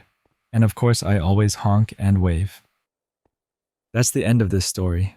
I love how that worked out, because it's one of those situations where the solution wasn't direct revenge. It was just setting the right pieces in place. The neighbors probably never expected their biggest headache would end with a cop moving in across the street. Honestly, that quiet garage scene at the end makes it all feel like perfect balance. This next story is about a shady client who tried to rip off a freelance developer, only to have the tables turned in the most devastating way possible. Back in the early 2000s, I was working as a freelance front-end developer and doing search engine optimization on the side. Back then, it was a lot easier to land websites on the front page of Google if you knew the right tricks. I had one site in particular that carried some serious authority because it was linked to directly from one of the most trusted websites in the world. I only used that leverage for my best clients, but when I did, it could send them leapfrogging right past their competition. One day, I got approached by this guy. I'll just call him Bob. He ran a travel package company and needed a complete overhaul of his basic site. The project was pretty complex, so I teamed up with a back-end developer and we dove in.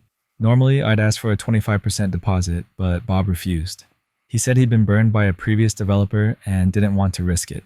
My gut told me this was a bad idea, but the money was good and I needed it, so I took the risk. We worked around the clock for a month. Long nights, early mornings, the whole deal. By the end, I was genuinely proud of what we had built. It was polished, professional, and ready to launch. But when it came time to deliver, Bob threw a curveball. He claimed he needed to see it running on his server before paying a dime. I pushed back, but he wouldn't budge. Against my better judgment, we uploaded the site to his server. And then, radio silence. No replies to my emails, no calls back, nothing. When I finally got him on the phone, he flat out told me, "I'm not ever going to pay you, and there's nothing you can do about it." That was the last straw. I sat there fuming, but then the idea hit me. If he wanted to play dirty, I could play smarter. I registered a domain with his company's name followed by sucks, built an exact mirror of his travel website, and linked it through my powerful SEO site. Within a month, my version was ranking above his for every single search. I didn't stop there. I also bought another domain with his full name plus sucks, and filled it with screenshots of his emails and warnings about his scam. Because his name was unusual, those sites ended up ranking above even his personal pages. A few months later, I started getting emails from people who had also been scammed by him. I added their stories too, packed with his name and company name so the keywords would stick. Pretty soon, every time someone searched for him or his company, the first thing they saw were pages full of complaints. Bob eventually tried to fight back. He sent me a fake cease and desist letter from a made-up law firm. I laughed and sent back his own words. "I'm not ever taking them down, and there's nothing you can do about it." At one point, he even tried to copy me, making a site with my name plus sucks, but it never even showed up in Google results. By then, the travel industry regulators had caught wind of my sites and opened an investigation into him. That's when Bob called me himself, desperate and begging me to take the sites down. He offered to finally pay me what he owed. Nothing extra, just what he owed from the beginning. I told him exactly what he once told me. "I'm not ever taking them down, and there's nothing you can do about it." Within a year, his entire business collapsed. His company was kicked out of the travel associations, his websites were buried under bad press, and he even lost his house because it was tied to the failing business, all because he tried to steal a website and thought I couldn't touch him. That story wraps up here. What I like about this one is how patient the revenge was. Instead of blowing up right away, he let the slow burn of SEO do the work, and that's what really crushed Bob in the end. It's almost funny to imagine him scrambling, registering domain after domain, not realizing he never stood a chance. That slow, quiet kind of payback always seems to hit the hardest. This next story is about an ex who tried to ruin someone's reputation after a breakup, only to have it all come back to him in the most unexpected way. After my ex and I broke up, things didn't just end quietly. Instead, he went out of his way to make my life miserable. I had already blocked him, but that didn't stop him. He started contacting my friends, and even my sister, just to talk badly about me. He posted his side of the breakup on Reddit, trying to make himself look like the victim, and then actually sent me the links so I'd see them. It was a mess. On the outside, he always acted like he was this progressive, supportive person, the kind of guy who was woke and always standing up for others. But behind closed doors, he was the exact opposite. He was openly hateful toward people, and he'd even brag about it to me. The contrast between how he pretended to be and who he really was couldn't have been more obvious. Eventually, the chance for a little revenge presented itself. One of his roommates, who I happened to be good friends with, invited me to a birthday celebration. I agreed to go. Not for him, but honestly because I loved his cat and wanted to see it. Now, here's the thing. My ex had this very tight-knit friend group. They'd all been close for more than 10 years, and they were constantly in each other's business. Among them was a female friend of his that I was somewhat close to as well. To all of them, he was basically the golden boy. They saw him as some kind of perfect friend. I decided that image needed to change. So at the party, when he had a few drinks and was too distracted, I pulled aside a small group. The female friend, the roommate's girlfriend, and another girl from the circle. I laid everything out. I told them about the way he treated me during the relationship, the gaslighting, the times he snuck another girl into his room at night, the things he said after we broke up. I even told them about the problematic opinions he shared with me, like how he thought misogyny was acceptable in certain situations. And just to make sure it hit home, I also let them know what he had said about them, like the way he constantly criticized their relationships, and especially how he admitted he didn't like the roommate's girlfriend. I threw in a few lines about how I'd always defended them, just to twist the knife a little. And once I said my piece, I ate some cake, petted the cat, and left. A few months later, I found out what happened next. His friends had confronted him about everything, and it caused a massive fight. In the end, he was basically kicked out of the group. Even though he still lived in the same house, he wasn't invited to anything anymore. And just recently, I heard he's moving out of the city entirely. Honestly, hearing that was more satisfying than I could have imagined. That's where the story ends. What stood out to me was how quickly his perfect image crumbled once the truth came out. People can keep up a front for a long time, but it usually doesn't last forever. It's also kind of funny that the whole thing came to a head at a birthday party of all places. And the fact that the cat was part of the reason for going just makes it even better. This next story is about a man who lost his car in an accident only to deal with a new owner who refused to return his belongings, leading to some perfectly petty payback. A few years ago, I bought myself a brand new car. I'm not usually the type to get excited about possessions, but this one felt special.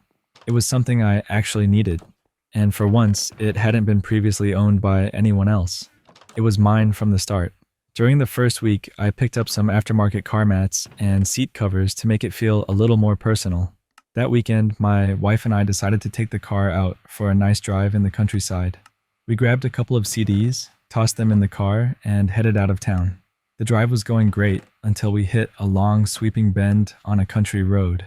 Out of nowhere, we ran over something in the middle of the lane. The front tire instantly shredded, and since the car was front-wheel drive, I completely lost control.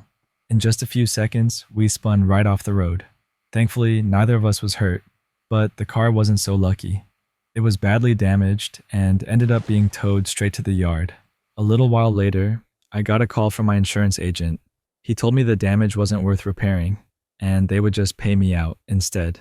I was fine with that, and soon after, we picked up a replacement car. But then it hit me.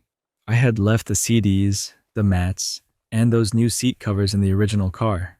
Since we bought those separately, I figured I could get them back. I called up the agent and explained the situation. He said he'd check and get back to me. When he did, I wasn't thrilled with the answer. Apparently, the car had already been sold to someone else. The agent reached out to the new owner, and the guy flat out refused to return my things. His exact words were that he had grown attached to the items and wanted to keep them. I was more irritated by his attitude than the actual loss of the stuff. It wasn't worth a huge fight, so I let it go. But then, a few weeks later, I got another call from the agent. This time, the new owner wanted to know if I still had the spare key, one of those transponder keys that's pretty expensive to replace. I checked around and found it, and that's when the perfect response came to me. I told the agent, "Actually, I've grown attached to the key, and I'd like to keep it." We both got a good laugh out of that. The agent relayed the message to the new owner, and after that, I tossed the key straight in the trash. That story wraps up here. What makes this funny is how neatly it came full circle. The guy tried to pull the "I'm attached to it" line over some mats and CDs, and then it got flipped back on him with the spare key. It's one of those moments where the pettiness lines up perfectly, and you can't help but laugh at how satisfying it must have felt. This next story is about a landlord who tried to scam his tenant out of a security deposit, only to face a brutal dose of karma in the end. A few years back, I found this guy on Craigslist and decided to rent his condo. I've always preferred renting condos from private owners instead of going through apartment complexes. You usually get better neighbors, a nicer place with good amenities, and sometimes you can even negotiate the price a little. From day one, I was the kind of tenant most landlords would dream of. I paid my $1,000 deposit, signed a year lease, and kept the place in great shape. For most of the lease, there weren't any problems at all. But around month 8, I came home one night and couldn't get into my own apartment. No matter how I turned the key, the door wouldn't unlock. I tried both keys, pushed, pulled, jiggled. Nothing worked. At one point, one of the keys even snapped off inside the lock. I spent hours calling, texting, and emailing my landlord. He lived out of state, but he never picked up once. I was stuck outside with nowhere to go. Eventually, my neighbor across the hall noticed me struggling and asked what was going on. After I explained, she gave me the number of an on-call locksmith. At that point, I had no choice. Not only was I locked out, but I also really needed to use the bathroom. The locksmith showed up, tried my key, and confirmed the lock itself was faulty. He replaced it right there for about $100, and I finally got back inside. I emailed and called my landlord again to explain the situation and even offered to mail him spare keys, but of course, he never responded. Fast forward to the end of my lease. I told the landlord he needed to do a walkthrough with me before I left. He refused, so I told him I'd report the whole rental situation to the condo association, since I knew he wasn't even supposed to be subleasing. Suddenly, he had a proxy show up to check the unit on his behalf. That proxy turned out to be one of his buddies, a police officer. Together, we went through everything in the unit. The carpets, blinds, hardwood, appliances, you name it. The place was spotless. I even took photos and videos of everything just in case. His friend told me flat out the unit looked great. I handed over the keys and left town that night, feeling good about how I'd left things. Then, weeks passed with no word about my deposit. After a month, I started emailing and calling him nonstop. He ignored me for 2 months straight, and when he finally responded, he sent me an itemized list of bogus damages. According to him, I had somehow managed to break blinds, scratch the hardwood, damage the lock and door, ruin the dishwasher, the sink, the oven, and even the dryer. He had everything down to the penny, exactly $1,000 in fake repairs. It was obvious from the start that he always planned to keep my deposit. I was furious, but since I'd already moved out of state, I decided not to chase him through court. Instead, I went with another idea. See, he'd been renting to me under the table, and I was pretty sure he wasn't reporting the income to the IRS. And I had receipts, literally. All my bank statements with the transfers, his routing and account numbers, even a copy of his driver's license. I pulled it all together and filed a detailed report with the IRS. A couple of years later, curiosity got the better of me, and I looked him up. Sure enough, karma had caught up. He'd lost everything. His condo, his cars, his bank accounts. Bankruptcy records showed it all. I don't know if he ever faced jail time, but just knowing he lost the very condo he scammed me out of made it worth it. The guy stole $1,000 from me, and it ended up costing him everything. That story wraps up here.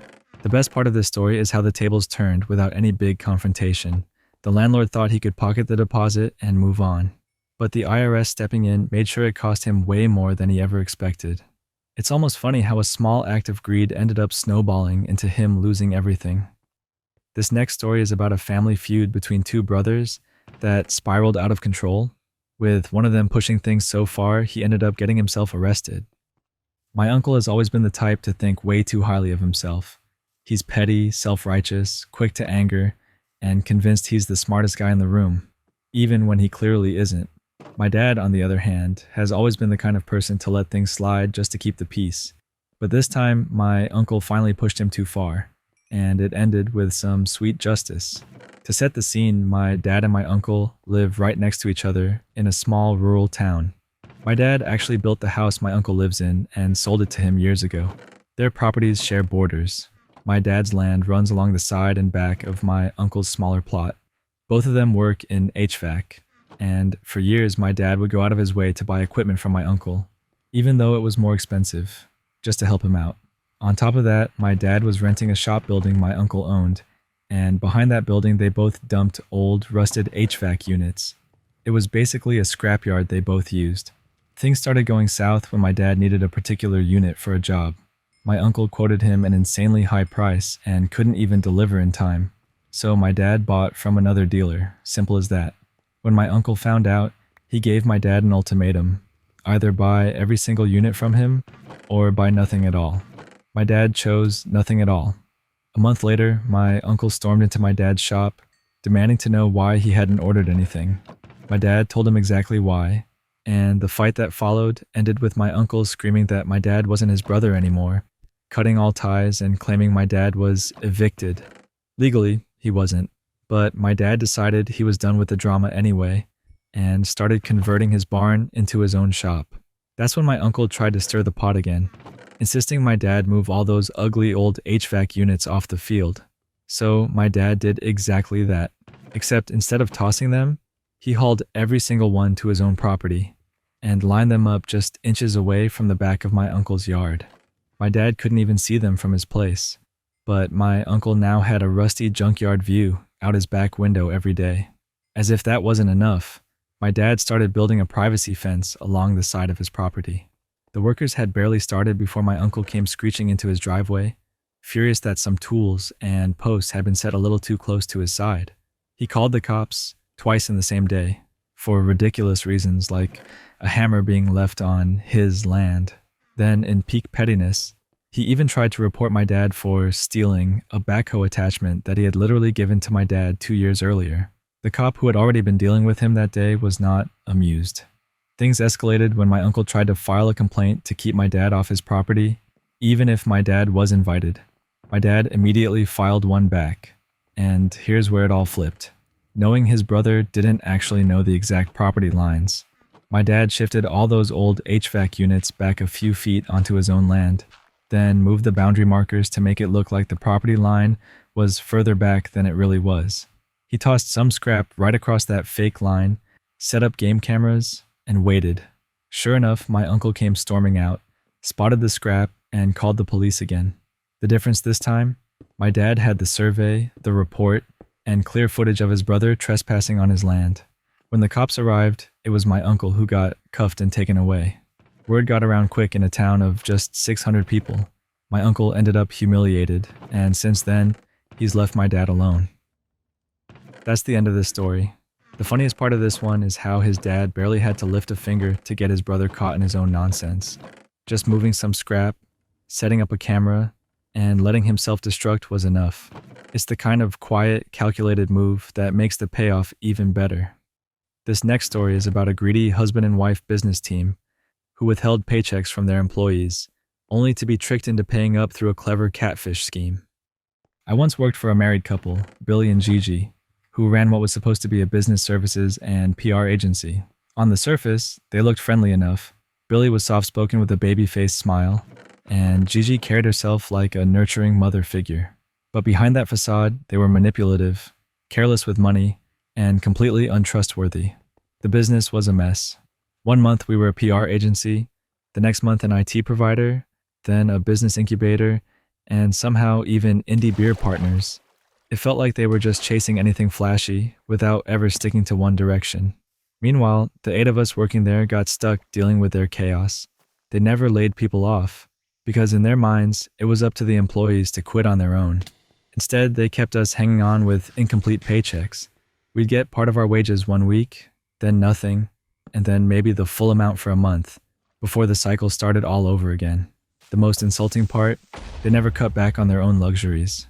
Gigi would brag online about shopping sprees, spa trips, and new cars, while some of us were barely scraping by.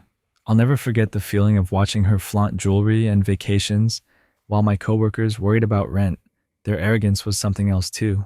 Billy filled his office with posters of Elon Musk and Steve Jobs, and Gigi would pull employees aside to remind us how brilliant her husband was, how we needed to respect his genius. Even when he dismissed potential clients, like a young couple who showed up with hopes of starting a coffee business, he acted like he was above it all. They walked away, and later I saw they actually opened their business with someone else. That could have been a real opportunity, but Billy's ego got in the way. For us employees, it was miserable. We were trapped between not wanting to stay but not being able to leave until we found something else. That's when I decided I needed to do something. With the help of a friend who was good at coding, we built a fake website and LinkedIn page for a made-up investment company. It looked professional, polished, and just tempting enough to attract someone desperate for validation. My investor friend started interacting with Billy online, casually liking posts, leaving comments, and eventually exchanging emails. Billy, desperate for his big break, quickly took the bait. The investor asked for proof of concept, payroll records, and other basic documentation. Not confidential stuff, just the kind of things a legitimate investor would want to see before considering putting in money. The implication was clear. If everything checked out, there could be a huge payout waiting for him. Within 3 weeks, all of us were finally paid in full. I personally got the 2.5 months of back pay I was owed. Once the money was squared away, the fake investor vanished, leaving Billy confused and a little deflated after all his big talk about big things coming. I didn't stick around much longer. I left as soon as I could, knowing I'd at least gotten what was owed. My friend who stayed a bit longer said Billy seemed down, almost like the reality of his own failures was sinking in. He had no idea he'd been manipulated into doing the right thing, and honestly, that made it even sweeter. That story wraps up here. What gets me is how easy it was to turn their own greed against them. They weren't willing to pay employees out of fairness or responsibility, but the second they thought there was a shot at impressing an investor, suddenly they could find the money. It's one of those rare moments where a fake opportunity actually forced someone to do the right thing. This next story is about a massive inheritance feud, where money left behind by grandparents sparked lawsuits, family drama, and even revealed secret half-siblings no one knew about. When I was 3 years old, both of my grandparents passed away. They had set up a savings account in my name, and their plan was for me to access it when I turned 21. By the time I reached that age, the account held just over $300,000. Along with the money, they left a letter asking me to share it fairly with any other Smith-Jones children. By that, they meant any full siblings I might have, since my dad's last name is Smith and my mom's last name is Jones. I never ended up with full siblings, but I do have 2 half-brothers, Mac and Joe, who are my dad and stepmom's kids. Technically, the money was mine alone. Legally, I didn't have to give them anything, but I cared about them, and because the money came from our shared grandparents, I decided the fair thing to do was split it 3 ways. I set aside $100,000 for each of us, with the idea that when the youngest, Mac, turned 21, we'd revisit and divide whatever remained. When I turned 21, my dad encouraged me to use my portion to buy a house. I found one for $130,000, but I couldn't get a mortgage, so he suggested I borrow the extra $30,000 from the account. I agreed, figuring I'd pay it back before my brothers needed their shares. I've been making repayments, but as of now, the account is $13,000 short of where it should be. Joe recently turned 21. I started giving him his $100,000 in installments, but he noticed the account balance was lower than expected. I explained what happened and said I'd finish paying it back within 2 years, long before Mac turned 21, but Joe wasn't satisfied. He told Mac, and the 2 of them decided I owed not just the $13,000, but also an extra $3,000 in interest, and they wanted it all within 6 months. They even drafted a contract, but I refused to sign since we had only agreed on 2 years. Things escalated fast. They sent me a formal email saying they planned to sue me for $16,000, plus the entire remaining balance of the account, plus damages and emotional distress.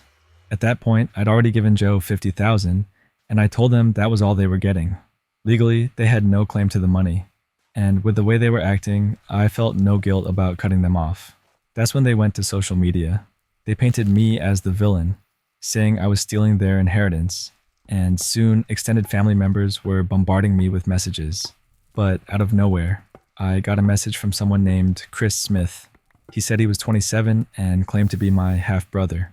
I'd never met him, but he showed me photos of us together as kids with our dad and grandparents.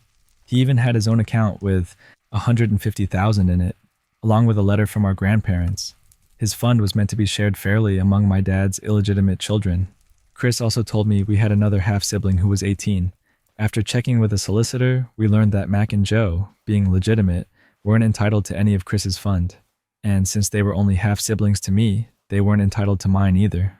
Everything was crystal clear. I sent them a letter telling them to stop harassing me and to enjoy the $50,000 because that was all they'd ever see. The fallout was intense. My dad begged me to reconsider, but I stood firm. Chris later told me our dad messaged him, asking if Mac and Joe could get money from his account. Chris refused. Then I told Mac and Joe about Chris and our other half-sibling. That set off a bomb in their household. Joe has his $50,000 and refuses to share with Mac. So now Mac feels betrayed twice over. On top of that, my stepmom just learned about the other half-siblings, and the fact that one of them was born after she married my dad. She kicked him out, and now he's living in a hotel, trying to figure out his next move. As for me, I've cut off my dad, Mac, and Joe. The only ones I'm staying connected to are Chris and my younger half-sister. Everyone else? They're out of my life. That's the end of this story.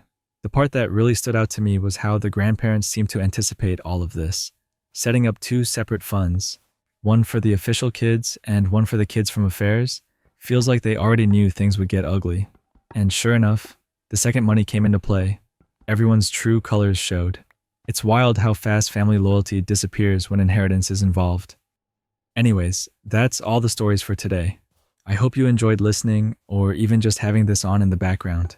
If there's a subreddit you'd like me to pull stories from, let me know down in the comments. And if you made it this far, don't forget to like and subscribe.